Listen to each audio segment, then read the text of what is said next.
વલસાડ પ્રાંત અધિકારીની કચેરી દ્વારા શહેરના બજારોમાં સરપ્રાઇઝ ચેકિંગ હાથ ધરાયું। વલસાડના એડિશનલ કલેક્ટરની આગેવાનીમાં આ ટીમોએ વલસાડના જાણીતા છીપવાડ વિસ્તારમાં હોલસેલ કરિયાણાની દુકાનો અને મીઠાઈની દુકાનોમાં સઘન ચેકિંગ કર્યું હતું। ચેકિંગ દરમિયાન કેટલીક જગ્યાએથી અખાદ્ય પદાર્થનો જથ્થો મળી આવ્યો। એક્સપાયરી ડેટના અખાદ્ય ચીજવસ્તુઓ પણ મળી આવી। આ સાથે તેલ મસાલાઓ જેવી ચીજવસ્તુઓ પણ હલકી ગુણવત્તાની મળી આવતા આવા દુકાનદારો સામે તંત્ર દ્વારા કાયદેસરની કાર્યવાહી હાથ ધરવામાં આવી હતી।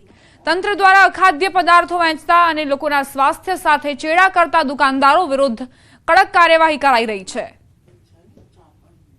मिठाइयों की शॉप पर भी और किराना की शॉप पर भी विजिट किया था और मिठाई की शॉप पे तो हमने दुकानदारों को इस तरीके की हिदायत दी है कि जो भी मिठाई आप बना रहे हैं उसका मैन्युफैक्चरिंग डेट, एक्सपायरी डेट और प्राइस रखिए। और किराना की शॉप पे भी हमारा इसी तरीके का था कि हम देखें कि कोई एक्सपायरी मटेरियल तो नहीं है। इस शॉप के ऊपर हमें कुछ एक्सपायरी मटेरियल मिला है और उसको हमने ऑलरेडी सीज कर दिया।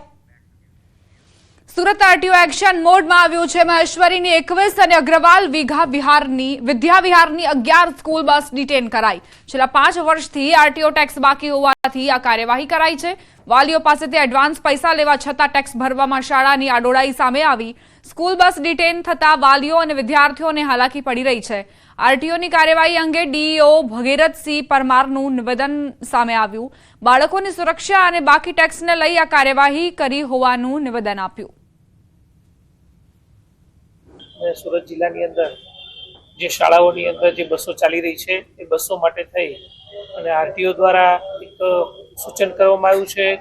जिला शिक्षण अधिकारी कचेरीने जाण करवामां आवी छे के तमाम शालाओ जे छे जेनी अंदर जे बसनी अंदर विद्यार्थीओ घरेथी शाळा सुधी आवजा करे छे ए तमाम विद्यार्थीओ माटे थई अने जे बसनी सेफ्टी राखवानी होय के एनो जे टेक्स भरवानो होय सरकारने टेक्स भरवानो रहेशे, पासिंग करावવાનું રહેશે। સમયસર જે કંઈ થતું હોય એ બધી જ નિયમ અનુસારની કાર્યવાહી કરી અને આ કર્યા પછી જ વિદ્યાર્થીઓને બેસાડી અને શાળા સુધી લાવવા માટેની કાર્યવાહી કરવામાં આવે।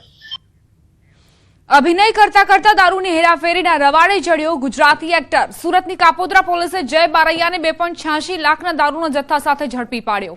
જય બારૈયા જય જિમ્મીના નામે ગુજરાતી ફિલ્મના એક્ટર અને ડિરેક્ટર પણ રહી ચૂક્યો છે।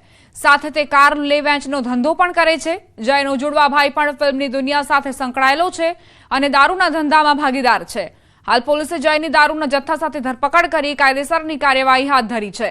જ્યારે તેને દારૂ આપનાર ઇસમોને વોન્ટેડ જાહેર કરી વધુ તપાસ શરૂ કરાઈ છે। પંચમહાલમાં મૂર્તિઓ ખંડિત કરવા અંગે 3 પકડાયા। મસ્તીમાં મંદિરમાં મૂર્તિઓ ખંડિત કરી હતી। जिनालयમાં ભગવાનની મૂર્તિ ખંડિત કરતા રોષ વ્યાપ્યો હતો। પંચમહાલના ઘોગંબાના ધનેશ્વર ગામની ઘટના છે। હાઈસ્કૂલ પરિસરમાં ભગવાનની મૂર્તિ ખંડિત કરાઈ હતી। ભગવાન મહાવીર સ્વામી, ભગવાન ગૌતમ સ્વામી અને વલ્લભસુરી મહારાજની મૂર્તિને ખંડિત કરાઈ હતી। રવિવારે બંધ जिनालयના દરવાજા તોડી પ્રતિમાઓ ખંડિત કરવામાં આવી હતી। ત્યારબાદ રોષ ફાટી નીકળ્યો હતો। આ આરોપીઓ તથા બીજા જે ગામના છોકરાઓ છે ત્યાં આગળ એક મેદાન છે અને મોટાભાગે એ મેદાનની અંદર ફૂટબોલ અને ક્રિકેટ રમતા હોય છે। ત્યાં મસ્તી પણ આ લોકો કરતા હોય છે। આ દિવસે પણ આ જે 3 આરોપી છે ત્યાં આગળ મેદાનમાં હતા। અગાઉ પણ અને જે ક્રિકેટ રમતા હોય, ફૂટબોલ રમતા હોય છે ત્યારબાદ એ મંદિરમાં લોકો બેસતા પણ છોકરાઓ બેસતા પણ હોય છે। એટલે આ જે છોકરાઓ છે એમણે મસ્તીમાં આ બનાવ કરેલો હોય એવું હાલની તપાસમાં જણાય છે, પણ આગળની તપાસ હાલ ચાલુ છે। રાજકોટમાં વિદ્યાર્થીને સાથી વિદ્યાર્થીઓએ માર મારવાની ઘટનામાં સ્કૂલે કાર્યવાહી કરી।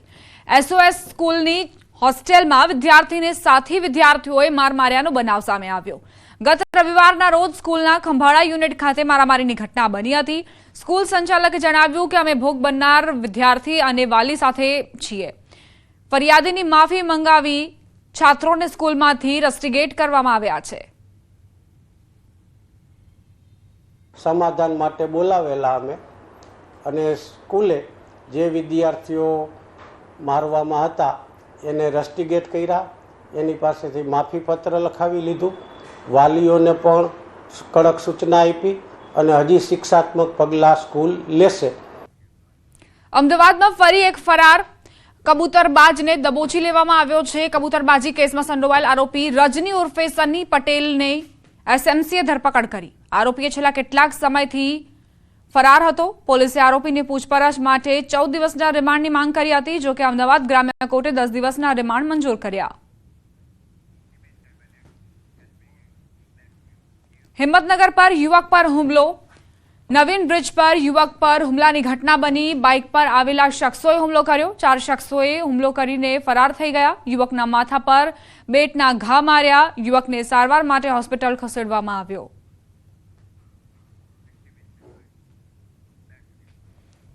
તેર વર્ષીય કિશોરની છરીના ઘા ઝીંકીને હત્યાને અંજામ આપવામાં આવ્યો છે। મોબાઈલ ગેમના કારણે કિશોરની હત્યા કરાઈ હોવાની આશંકા। 3 કિશોરે છરીના ઉપરા છાપરી ઘા ઝીંકી મોતને ઘાટ ઉતારી નાખતા સનસનાટી મચી ગઈ। બનાવમાં પ્રવીણને ગળાના ભાગમાં તેમજ પેટના ભાગે ગંભીર પ્રકારની ઈજાઓ થઈ છે। ગામના બગીચામાં તમામ બાળકો બગીચામાં રમતા હતા, તેવામાં માથાકૂટ થઈ હુમલો કરવામાં આવ્યો। હત્યામાં 3 આરોપીઓ કાયદાના સંઘર્ષમાં આવેલા બાળકો હોવાનું અનુમાન લગાડવામાં આવી રહ્યું છે।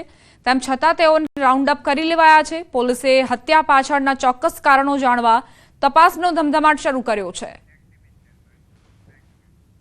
અમરેલીના ધારીના ચાલાલામાં યુવક પર હુમલાનો મામલો। સારવાર દરમિયાન યુવકનું મોત નીપજ્યું। 2 દિવસ પહેલા યુવક પર પાઇપ વડે હુમલો કરાયો હતો। હુમલામાં યુવકના માથાના ભાગે ગંભીર ઈજાઓ થઈ હતી। યુવકનું મોત થતાં મામલો હત્યામાં પલટાયો। મૃતક મિત્રના ભાઈઓ વચ્ચે મિલકત વિવાદમાં સમાધાન કરાવવા માટે ગયો હતો, જે સારું ન લાગતા આરોપીઓએ હુમલો કર્યો। આરોપી ભાવેશ હિરપરા સામે હત્યાનો ગુનો નોંધાયો। ચલાલા પોલીસે આરોપીની ધરપકડ કરી છે। આ સાથે જ